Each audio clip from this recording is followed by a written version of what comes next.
गुज़र गया, या नमाजी के आगे से गुज़रना, या फिर अगर कोई इंसान नमाज़ पढ़ रहा है और अगली सफ़ के अंदर कोई दूसरा बंदा बैठा है तो वो किस तरीके से हटेगा, किस तरफ को हटेगा और कैसे उसको हटना चाहिए, ये दोनों बातें खुलासे के साथ आज की वीडियो में बताएंगे। तो वीडियो को बिल्कुल इसको स्किप नहीं करना आपको, और लास्ट तक वीडियो को देखना है और वीडियो को लाइक कर देना। और जो हमारे भाई चैनल पर नए हैं उनको चैनल को सब्सक्राइब करना है, घंटी के बटन को प्रेस कर देना है, ताकि हर आने वाले नए मसले की वीडियो सबसे पहले आप तक पहुंच जाए।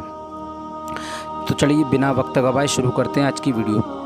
दोस्तों, पहली जानकारी हम ये देंगे आपको कि इकामत यानी तकबीर कौन सी साइड से कहना चाहिए।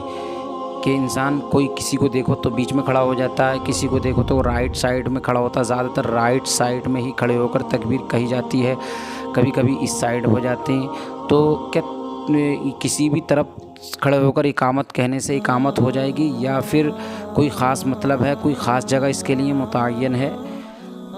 कहते हैं आजकल ये ज़रूरी ख्याल किया जाता है कि इकामत या तकबीर जो जमात खड़ी होने से पहले मुअज्जिन लोग पढ़ते हैं उसमें पढ़ने वाला इमाम के पीछे हो या फिर दाहिनी तरफ हो, और बाईं जानिब खड़े होकर तकबीर पढ़ने को लोग ये ममनू और बुरा ख्याल करते हैं। यानी आजकल जो ज़्यादातर राइज है वो दाहिनी तरफ या इमाम के जस्ट पीछे खड़े होकर तकबीर पढ़ने को ही बेहतर समझा जाता है। लेकिन इसमें शरीयत का मसला क्या कहते हैं, हालांकि तकबीर बाईं तरफ से पढ़ना भी मना नहीं है। हुजूर सैयदी सरकार आला हज़रत फरमाते हैं, और इकामत की निस्बत भी तायीन जिहत की दाहिनी तरफ हो या बाईं तरफ, फ़कीर की नज़र से ना गुज़री। यानी तकबीर कहने वाला दाहिनी तरफ खड़ा हो या बाईं तरफ खड़ा हो, ये मैंने कहीं मेरी नज़र से गुज़रा नहीं किसी किताब में कि उसको ज़रूरी ये है कि वो दाहिनी तरफ से खड़े होकर ही पढ़े। ये आला हज़रत फरमाते हैं। हाँ, इस कदर कह सकते हैं कि मुहाज़ात इमाम फिर जानिब रास्त मुनासिब तर है, यानी बेहतर यही है कि दाहिनी तरफ से ही खड़े होकर पढ़े तो ज़्यादा बेहतर है।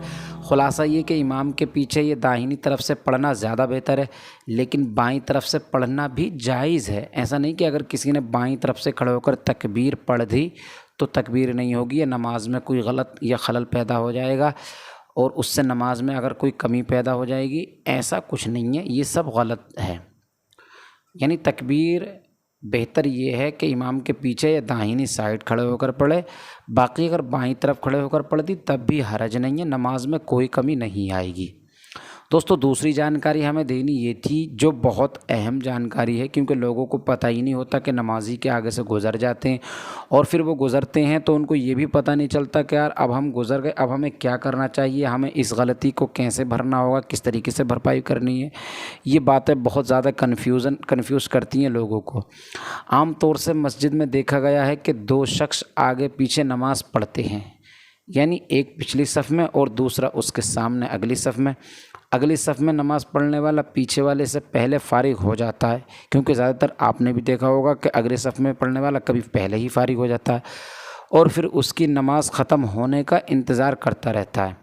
यानी क्योंकि सामने से कैसे हटे, इस तरीके से वो इंतज़ार करता है कि वो सलाम फेरे तब ये वहाँ से हटे, और उससे पहले हटने को नमाजी के सामने से गुज़रना ख्याल किया जाता है। हालांकि ऐसा नहीं है। आगे नमाज़ पढ़ने वाला अपनी नमाज़ पढ़कर हट जाए तो उस पर गुज़रने का गुनाह नहीं होगा, न वो नमाजी के सामने से गुज़रने वाले के बारे में वारिद हो मतलब आई हुई हदीस में वो वईद का मिस्ताक भी नहीं होगा, यानी उस पर अज़ाब नहीं होगा अगर कोई इंसान अगली सफ़ में पिछली सफ़ में पढ़ने वाले के सामने नमाज़ पढ़ रहा है, नमाज़ पढ़ के अगर वो हट जाए तो। ख़ुलासा ये कि नमाजी के सामने से गुज़रना मना है, हटना मना नहीं है। हटना तो ये हुआ कि आगे खड़े होकर नमाज़ पढ़ रहा था, नमाज मुकम्मल हुई, हट के चला गया, और गुज़रना ये हुआ कि वो नमाज ही नहीं पढ़ रहा था, इधर से आया इधर को गुज़र गया, ये मना है। सदरुल शरिया मौलाना अमजद अली साहब आज़मी अली रहमा फरमाते हैं, अगर दो शख्स नमाजी के आगे से गुज़रना चाहते हों और सुतरे को कोई चीज़ नहीं हो, सुतरा बोलते हैं यानी कोई भी चीज़ लकड़ी वगैरह की उसके आगे खड़ी करने की कोई चीज़ अगर नहीं है, तो उनमें से एक नमाजी के सामने उसकी तरफ पीट करके खड़ा हो जाए और दूसरा उसकी आड़ पकड़ के गुज़र जाए, फिर वो दूसरा उसकी पीठ के पीछे नमाजी की तरफ पुश्त करके खड़ा हो जाए और ये गुज़र जाए, वो दूसरा जिधर से आया उसी तरफ हट जाए। यानी नमाजी के आगे से गुज़रना मना है, हटना मना नहीं है।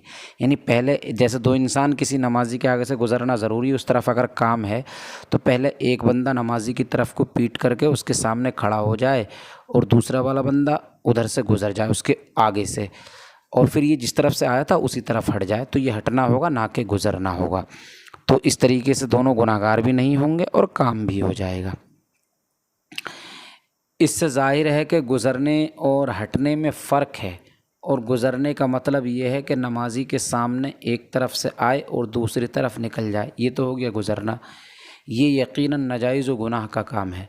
और अगर नमाजी के सामने बैठा है और किसी तरफ हट जाए तो ये गुज़रना नहीं हुआ और इसमें कोई गुनाह भी नहीं है, क्योंकि ये गुज़रना नहीं है, ये तो सिर्फ़ हटना है। क्योंकि बसा औक़ात ऐसा होता है कि अगर सामने वाला इंसान बैठा है, वो पहले फ़ारिग हो गया और उसको जाना भी रहता है, कोई काम भी है या नहीं भी है, फिर भी वो जाना चाहता है, तो उसके सलाम फेरने का इंतज़ार करेगा। लिहाजा उसको अगर वो चाहे वहाँ से हटने की तो हट सकता है, कोई गुनाह उसमें होगा नहीं। वल्लाहु आलम बिस्सवाब।